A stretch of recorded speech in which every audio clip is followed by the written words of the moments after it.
Okay बच्चों, अभी तक हम लोग रिफ्लेक्शन ऑफ साउंड के बारे में बेटा हम लोग स्टडी किए थे, राइट। सो एक बार देखते हैं कि यदि साउंड किसी भी सरफेस से स्ट्राइक होता है बेटा, तो उसी मीडियम में जो बाउंस बैक हो रहा था, इसी प्रॉपर्टी को हम लोग रिफ्लेक्शन कहे थे। इसी पे बेस्ड हम लोग कुछ फेनोमेना वगैरह देखे थे, लाइक इको वगैरह बेटा। तो हम लोग देखते हैं यहाँ पर कि जब मोर देन वन टाइम्स ये रिफ्लेक्शन हो तो क्या एडवांटेज होता है, राइट। सो टॉपिक इसलिए हम लोग स्टडी कर रहे हैं use of multiple reflection of sound. That means यदि साउंड वेव किसी भी सरफेस से बेटा एक से अधिक मतलब more than one times reflection हो रहा है तो इनसे क्या एडवांटेज होता है, राइट। तो उसकी डिस्कशन कर रहे हैं। तो देखो बेटा, आप मेगाफोन के बारे में सुने होंगे, राइट। तो मेगाफोन का क्या इसका वर्किंग प्रिंसिपल होता है, you can see over here बेटा, ये देखे हो, ये क्या है, मेगाफोन है। तो इसका जो वर्किंग प्रिंसिपल है ना बेटा, वो किस पे बेस्ड होता है, मल्टीपल रिफ्लेक्शन ऑफ साउंड पे। क्लियर? कैसे? देखो, जैसे यहां से कुछ भी चीज मान के चलो साउंड निकला तो क्या होगा, यहां से इसमें देख रहे हो कई बार ये इस सरफेस से कॉलिजन होगा, राइट। उसके बाद यहां से साउंड बाहर निकल रही है, राइट। तो इससे क्या हो रहा है कि मोर देन वन टाइम्स इस इंटरनल सरफेस से कोलाइड कर रहा है और स्ट्राइक कर रहा है। देखो ये रे बेटा, मान के चलो यहां से निकला तो ये इस सरफेस पे स्ट्राइक किया, ठीक है, फिर यहां से रिफ्लेक्ट होके गया तो फिर ये अगेन यहां से रिफ्लेक्शन हुआ, फिर अगेन यहां से रिफ्लेक्शन हुआ। सो यहां पर क्या देखने को मिल रहा है कि more than one times reflection हो रहा है साउंड का। सो क्या होता है जब हम, आप देखते होंगे कि जब ये मेगाफोन का यूज वहां पे किया जाता है जहां पर लाइक किसी मान के चलो ये किसी मतलब मीटिंग को एड्रेस करना है या कहीं पे भी बेटा, तो उसको जहां पर मतलब इन द सेंस कि लाउडली साउंड की रिक्वायरमेंट है तो वहां पर हम लोग मेगाफोन की यूज करते हैं। क्यों? क्योंकि क्या होता है कि जो बेटा इससे कई बार जो कॉलिजन होता है, कई बार जो स्ट्राइक हुआ, इनसे क्या होता है कि इसका एम्पलीट्यूड इंक्रीज कर जाता है। क्या हो जाता है? एम्पलीट्यूड इंक्रीज कर जाता है। तो यू नो ना कि जो लाउडनेस होता है that is directly proportional to the amplitude का स्क्वायर, राइट। तो इससे क्या होता है कि लाउडनेस काफी ज्यादा बेटा इंक्रीज कर जाता है, right. So you can see over here it is a device used to address public meeting. जहां पर भी आप पब्लिक मीटिंग को एड्रेस कर रहे हैं, लाइक हमारे जब बड़े बड़े लीडर्स आते हैं बेटा, किसी लाइक इलेक्शन की बात करें, जब चुनावी दौरा होती है तो उस समय क्या होता है कि हमारे बहुत सारे ऐसे पब्लिक मीटिंग होता है जहां पर बड़े बड़े लीडर जो आते हैं उसको क्या करता है, एड्रेस करता है सभा को बेटा। तो उस समय आप देखते होंगे कि जो पब्लिक होते हैं उसमें क्या होता है, ये मेगाफोन्स लगी रहती है। क्यों? क्योंकि इसमें कई बार मल्टीपल रिफ्लेक्शन की कंसेप्ट यूज होता है, जिससे क्या होता है कि लाउडनेस जो है वो इंक्रीज कर जाता है। क्यों? क्योंकि यू नो कि लाउडनेस जो होता है वो डायरेक्टली प्रोपोर्शनल टू एम्पलीट्यूड का स्क्वायर होता है। क्लियर है? तो यहां पर लाउडनेस की बेटा बात करें, हमने बात किया था आपको लाउडनेस क्या होता है। सो यू नो ना कि loudness is directly proportional to amplitude का स्क्वायर। एम्पलीट्यूड का बेटा स्क्वायर होता है ये, राइट। तो यहां से आप कह सकते हो कि ये कैसे साउंड जो है वो इंक्रीज कर जाता है, राइट। तो इसी तरह की रिक्वायरमेंट में हम लोग मल्टीपल रिफ्लेक्शंस का यूज करते हैं। So this one is the first example of multiple reflection of sound. So बेटा हम सेकंड एग्जांपल की बात करते हैं। देखो हियरिंग एड, हियरिंग एड में भी जो होता है बेटा वो क्या होता है, उसमें क्या चीज की कंसेप्ट यूज होता है, उसमें कंसेप्ट तो और भी कुछ होता है लेकिन यहां पर मल्टीपल रिफ्लेक्शन का कंसेप्ट तो होता ही होता है, राइट। तो एक बार देखते हैं कि ये एक्चुअली होता क्या है।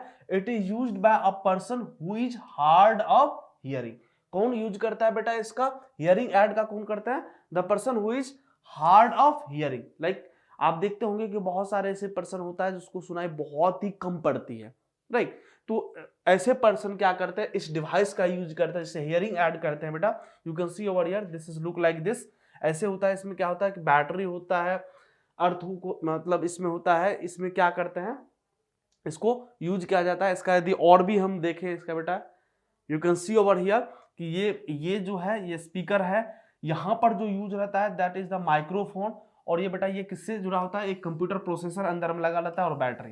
तो बेसिकली इसमें एक एम्पलीफायर होता है जो क्या करता है, जो साउंड वेव है बेटा उसको क्या करता है, एक इलेक्ट्रिकल वेव में कन्वर्ट करता है। तो ये सब बात छोड़ो, इसकी डिटेल वर्किंग प्रिंसिपल पर हम नहीं जाते हैं। लेकिन क्या होता है, जब पर्सन हार्ड ऑफ हियरिंग होता है, यू नो ना कि यदि मल्टीपल रिफ्लेक्शन की कंसेप्ट यूज किया जाएगा, यदि साउंड कई बार किसी एक सरफेस से मतलब रिफ्लेक्ट होकर के लाइक 2 3 4 टाइम्स से रिफ्लेक्शन होगा, तो उसका क्या होगा, अल्टीमेटली एम्पलीट्यूड इंक्रीज करेगा, और एम्पलीट्यूड इंक्रीज करेगा तो वहां से लाउडनेस इंक्रीज हो जाएगा। क्लियर है? सो इस कंसेप्ट को हम कहां पर, हियरिंग एड में भी यूज किया जाता है। क्लियर हो गया? सो ये एक सेकेंड एग्जांपल था जहां पर हमने देखे कि मल्टीपल रिफ्लेक्शन का यूज करने से क्या हमें एडवांटेज होती है। राइट, चलो सो हम बेटा और भी देखते हैं। साउंड बोर्ड की बात करें, साउंड बोर्ड क्या होता है, इसमें भी क्या होता है बेटा, किसका यूज किया जाता है, मल्टीपल रिफ्लेक्शन का ही यूज किया जाता है। So you can see over here कि sound boards are curved surface. क्या होता है, एक साउंड वेव जो एक कर्व्ड सरफेस टाइप का होता है, you can say look like कैसे, कॉनकेव टाइप का, मतलब बल्ज इन होता है। राइट, इस तरह की कंसेप्ट हम लोग यूज करते हैं इसमें, which are used in a big hall.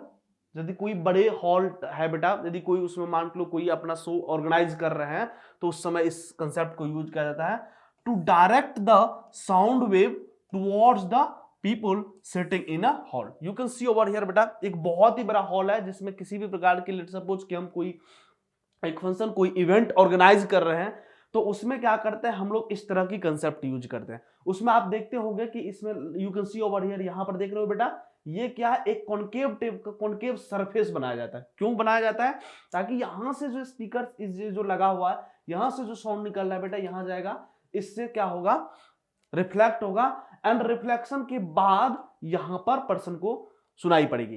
तो इससे क्या हुआ कि हमने पहले यहां पर रिफ्लेक्शन करवाए, देन इस पर्सन के पास डायरेक्टली हमने यूज नहीं किया। तो इनसे क्या हुआ, जो बहुत सारे यहाँ पे लोग जो बैठे हैं, पीपल्स जो बैठे हैं बेटा, वह क्या करता है, इजिली उसको सुन पाते हैं। क्यों? क्योंकि जैसे ही आप मल्टीपल रिफ्लेक्शन की कंसेप्ट यूज करते हो, तो अल्टीमेटली एम्पलीट्यूड इंक्रीज करता है, और उससे क्या होता है, लाउडनेस इंक्रीज कर जाता है। तो क्लियर है? ये जो साउंड बोर्ड हम लोग कहते हैं, वो एक्चुअली होता क्या है, उसमें एक कर्व टाइप का सरफेस यूज होता है, किस टाइप का, जो कि कॉनकेव टाइप का होता है। इसमें जो भी स्पीकर होता है वो क्या होता है, पहले उससे रिफ्लेक्ट होता है, देन जो है जो भी पर्सन वहां पर बैठे होते हैं बेटा, वो क्या करते हैं, उस आवाज को सुनते हैं। राइट, तो इससे क्या हो जाता है कि लाउडनेस इंक्रीज हो जाता है, पूरी हॉल में हम उस आवाज को क्या करते हैं, इजिली से सुन पाते हैं। क्लियर है? चलो, सो ये एक थर्ड एग्जांपल की बात की है। और यू कैन सी ओवर ये स्टेथोस्कोप, ये बेटा इसका बहुत ही आप मतलब इंपॉर्टेंट रोल है किसमें, मेडिकल फील्ड में। आप डॉक्टर्स को देखते होंगे कि वो डॉक्टर हमेशा क्या होता है, स्टेथोस्कोप लगा करके घूमते रहते हैं। ऐसा क्यों, उसमें ऐसी क्या बात है कि बेटा हम इसमें इस चीज का यूज डॉक्टर काफी अधिक करता है। एक्चुअली क्या है कि यू नो कि जो अपना हार्ट होता है या लंग्स होता है बेटा, जो हार्ट बीट होता है, वो जो यदि दिल जब धड़कती है बेटा, तो उसका जो साउंड की फ्रीक्वेंसी होती है, जो फ्रीक्वेंसी होती है वो बहुत ही मतलब लाइक यू कैन से कि अप्रोक्सीमेटली 5 हर्ट्ज के करीब होता है। राइट, तो क्या होता है कि ऐसे कम फ्रीक्वेंसी वाले साउंड को बेटा हम लोग नहीं सुन पाते हैं। आई विल डिस्कस लेटर कि किस रेंज के फ्रीक्वेंसी को हम सुन पाएंगे। राइट, तो वो डिफरेंट थिंग है, लेकिन इतना जान लो कि इतना फ्रीक्वेंसी कम होता है कि हम उसे सुन नहीं पाते। लाइक हार्ट बीट को यदि डॉक्टर चाहे कि किसी पेशेंट के हम चेस्ट पे मान चलो अपना कान लगा करके, या बैक साइड जो डॉक्टर जो चेस्ट पीस होता है ये स्टेथोस्कोप में, आई विल डिस्कस लेटर, उसको लगा करके यदि वो अपने कान को ही लगा करके उस वक्त सुने, तो क्या वो सुन पाएगा डॉक्टर? No, not possible. तो हम लोग क्या करते हैं बेटा, एक मल्टीपल रिफ्लेक्शन की कंसेप्ट यूज करते हैं। Right, so you can see over here stethoscope is a device used by the what, doctor, to listen the sound produced by heart and lungs. Right, you can see over here बेटा, ये जो होता है, ये दो जो किस में लगाते हैं, ईयर में लगाते हैं ना, तो इसको ईयरपीस कहते हैं, ईपी ईयरपीस होता है। और ये जो बेटा होता है जो पेशेंट के चेस्ट पे लगाते हैं या बैक साइड में लगा करके हम जो है डॉक्टर क्या करते हैं, हार्ट बीट सुनते हैं, तो इसको सीपी कहते हैं, चेस्ट पीस। राइट, तो बेटा इसी को लगाते हैं, और इससे क्या होता है, डॉक्टर इजिली जो है हार्ट बीट को सुन पाते हैं। तो ऐसा क्या इसमें कंसेप्ट होता है बेटा, you can see over here कि इसमें जो एक्चुअली कंसेप्ट होता है, जब इसको चेस्ट पीस पे लगाया जाता है पेशेंट के, तो ऑब्वियसली सी बात है हार्ट बीट बहुत ही एकदम एकदम धीमे साउंड होता है।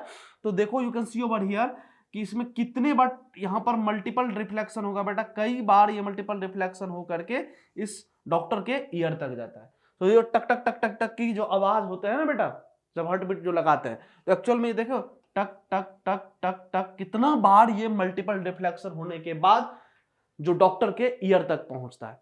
तो अल्टीमेटली हम लोग यहां पर किस कंसेप्ट का यूज कर रहे हैं बेटा, मल्टीपल रिफ्लेक्शन का। तो ये बहुत ही सबसे इंपॉर्टेंट यदि एग्जांपल हम लिखे मल्टीपल रिफ्लेक्शन का, जिसका हम लोग डेली लाइफ में मेडिकल फील्ड में बहुत ही बड़ी रोल प्ले करता है बेटा, वो क्या है, स्टेथोस्कोप। आप हर डॉक्टर के पास ये चीज देखते हो। क्लियर है? चलो, सो अब समझ गए कि एक्चुअली क्या होता है इसमें। यही बात होता है बेटा, अप्रोक्सीमेटली जो इसकी फ्रीक्वेंसी होता है वो 5 हर्ट्ज पे होता है, राइट। सो ये 5 हार्ट बीट का फ्रीक्वेंसी, तो उसको क्या करता है, ये मल्टीपल रिफ्लेक्शन से फ्रीक्वेंसी को इंक्रीज कर देता है, और जो ऑडिबल रेंज की फ्रीक्वेंसी होता है बेटा, उसको हम इजिली क्या करते हैं, सुन पाते हैं। क्लियर है? तो हम लोग ये बाद में डिटेल डिस्कस करेंगे कि किस रेंज की फ्रीक्वेंसी को हम लोग सुन पाएंगे, लेकिन यहां तो आप लोग को क्लियर हो गया ना, राइट। चलो, so you can see over here the sound produced by heart beat and lungs of patient reaches the ear of doctor what, due to multiple reflection of sound. Clear हो गया? क्योंकि multiple reflection के कारण ही बेटा क्या होता है, इसमें डॉक्टर इजी रूप से इसको सुन पाते हैं। क्लियर है? Now you can see over here बेटा, ceiling of concert hall of are curved. जो कॉन्सर्ट हॉल होता है बेटा, वो क्या होता है, कर्व्ड होता है। उसमें भी क्या चीज का कंसेप्ट यूज होता है, मल्टीपल रिफ्लेक्शन का होता है। So you can see over here कि एक्चुअली सीन क्या है, the ceiling of concert hall are and auditorium. जो आप कॉलेजेस वगैरह में जो ऑडिटोरियम वगैरह देखते हैं बेटा, and auditorium are made curved. इसके पीछे क्या कंसेप्ट होता है, जब आप मान आप कॉलेज में जाओगे तो वहां देखोगे कि मोस्ट ऑफ द ऑडिटोरियम क्या होता है, वो कर्व टाइप का बनाते हैं। क्यों? उसके पीछे यही कंसेप्ट है बेटा कि हम चाहते हैं कि मल्टीपल रिफ्लेक्शन वहां पे करा हो सके। Okay, so this is done so that the sound reaches all the parts, right. Sound जितने भी इसमें जो पर्सन्स आगे बैठे हैं, जो पीछे बैठे हैं, जो किसी साइड में बैठे हैं, all the person are able to hear sound. Clear है? So part of hall after reflecting from the ceiling. जैसे ही मान के चलो ये कोई स्पीकर लगा हुआ है बेटा, इसमें हर डायरेक्शन में साउंड निकलती है। So you can see over here कि ये जो सीलिंग है बेटा कर्व टाइप का, उनसे क्या होता है, चूंकि कर्व पे क्या होता है, लॉ ऑफ रिफ्लेक्शन तो को एवरीवेयर फॉलो करना है ना बेटा। जब यहाँ रिफ्लेक्शन हो रहा है, चाहे वो साउंड की रिफ्लेक्शन हो या लाइट की रिफ्लेक्शन हो, आई हैव टोल्ड यू कि both obey the law of reflection ना। तो यहाँ पर लॉ ऑफ रिफ्लेक्शन को यदि ओबे करना पड़ेगा, तो if let's say this is the incidence रे, तो क्या होगा कि बेटा यदि यहाँ पर नॉर्मल ड्रॉ करोगे तो ये एंगल ऑफ इंसिडेंस होगा और ये एंगल ऑफ रिफ्लेक्शन होगा। तो हर पॉइंट पे कर्व पे क्या होता है बेटा कि जो नॉर्मल होता है वो डिफरेंट डिफरेंट हो जाएगा। क्योंकि एक कर्व पर यदि नॉर्मल ड्रॉ करना होता है बेटा, तो सबसे पहले हर एक पॉइंट पे टेंजेंट ड्रॉ करना होता है, और टेंजेंट से हम लोग क्या करते हैं, उस पॉइंट को सेंटर से मिलाते हैं, जो रेडियस कहलाता है, वो नॉर्मल की तरह वर्क काम कर मतलब नॉर्मल की तरह वर्क करता है। क्लियर है? तो यहां पर देखो, जैसे ही ये क्या होगा, हर पॉइंट पे चूंकि कर्व्ड होने से क्या होगा, यहां एंगल ऑफ इंसिडेंस सेम नहीं होगा। लाइक यदि एंगल ऑफ इंसिडेंस की बात करें, यहां पर I1 है, राइट, तो एंगल ऑफ इंसिडेंस यहां बेटा क्या होगा, वो I2 होगा, और I2 is not equal to I1। And the similar way let's suppose कि यहां पर एंगल ऑफ इंसिडेंस क्या होगा, I3 होगा, और वो भी क्या होगा, इसके इक्वल नहीं हो सकता। So different different angle of incidence है, तो डेफिनेटली क्या होगा, एंगल ऑफ रिफ्लेक्शन भी डिफरेंट डिफरेंट होगा corresponding to their angle of incidence. That's why the person जो यहां पर पूरी हॉल में बेटा बैठे होते हैं, दैट इसमें क्या होता है, कुछ आगे बैठे हैं, कुछ पीछे बैठे हैं, कुछ साइड में बैठे हैं, तो all persons are able to hear this sound. Clear है? तो इसके पीछे क्या मैकेनिज्म है, क्यों हॉल को कर्व टाइप का बनाया जाता है, उसके पीछे समझ गया। और हम लोग इसमें मल्टीपल रिफ्लेक्शन की कंसेप्ट यूज करके हमने ये भी देखा कि एक ही साउंड जो यहां से एक ही स्पीकर से साउंड निकल रहा था बेटा, उसमें क्या हुआ कि हम मल्टीपल रिफ्लेक्शन को यूज करके लाउडनेस को क्या कर दिए, इंक्रीज कर दिए। तो ये बोथ एडवांटेज यहां पर क्लियर है सबको। तो इसमें भी अल्टीमेटली हम लोग क्या करते हैं, एक मल्टीपल रिफ्लेक्शन के ही कंसेप्ट को यूज करते हैं। क्लियर है?